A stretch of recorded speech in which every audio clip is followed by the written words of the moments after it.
Hi, welcome to my podcast, Help Me Rhonda. I'm your host, Dr. Rhonda Karg. I'm a clinical psychologist, and each episode of this podcast, I present mental health related information to you in hopes that it will help you to gain some insight into your own behavior and also learn some new skills that will help your mental health.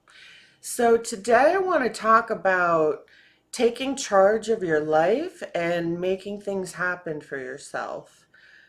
So I see a lot of people unhappy in their jobs, unhappy in their relationships, unhappy in other aspects of their life, right? Because I'm a clinical psychologist, so I see people for therapy.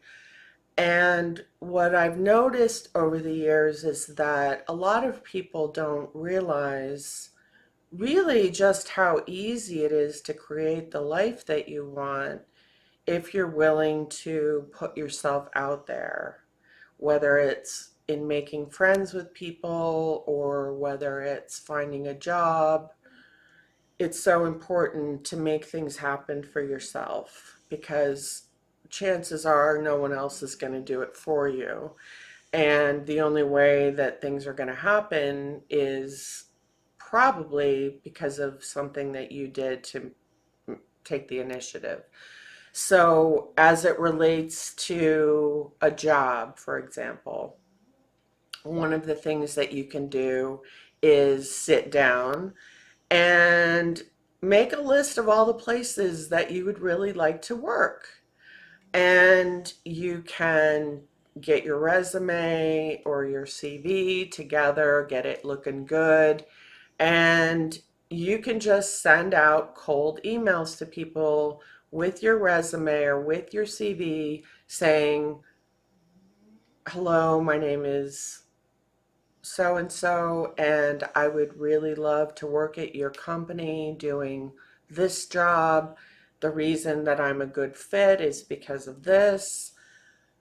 I would love to have the opportunity to talk to you about the possibilities. Could we set up a time to meet? And then you just blast out the email to a bunch of places. You got to call them, of course, to get the email address for the people that do the hiring. But, or better yet, if you can get the email address of the boss that actually does the hiring instead of HR.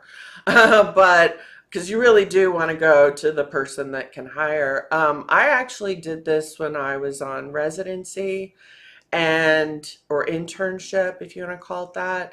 And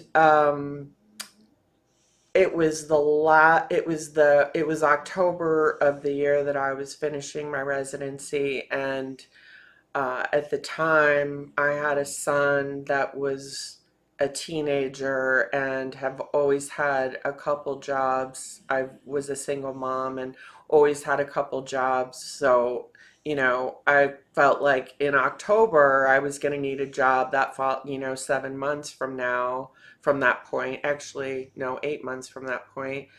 I needed to start hustling to figure out what I was going to do next because that's what you do when you're a single parent or a parent, period.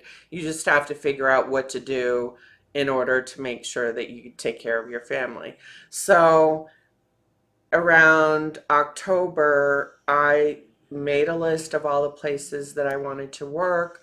I did a little research into each of the places in terms to find out exactly what they were doing in their business. So I did some research before I sent out these messages to see if I felt like I was going to be a good fit for them. So I did a little homework, but the process of just essentially copying and pasting an email that you tailor obviously for the people that you're trying to work for, but you can send that out with your resume. And believe it or not, I think I got back probably, I don't know, I would say 10. I got back 10 responses just by doing that, and they were all really good jobs. I was really amazed by that.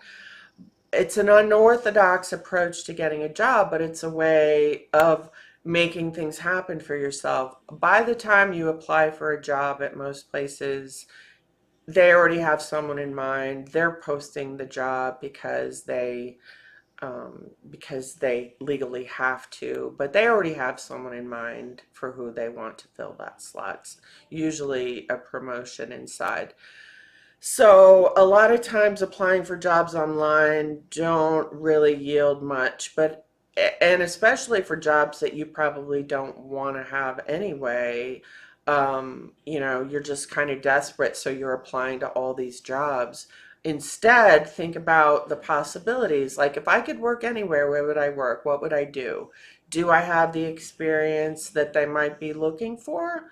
Then go for it, man. Put yourself out there and go after it. Make things happen for yourself because, like I said, if you don't make things happen, there's chances are that someone else is not going to be there to make it happen either. It's your responsibility to make things happen for yourself and put yourself out there. Does that take courage? Yes. Is there a lot of rejection? Yes.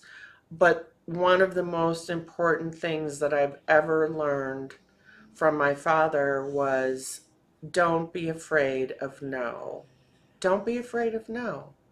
And you'll get much further in life because you'll be willing to take a chance and you'll be willing to ask. And you'd be surprised what might happen for you, okay? So I hope that you learned something today that is useful to you. And thanks for tuning in for the podcast today. I appreciate your support. Hope you enjoy the rest of your day.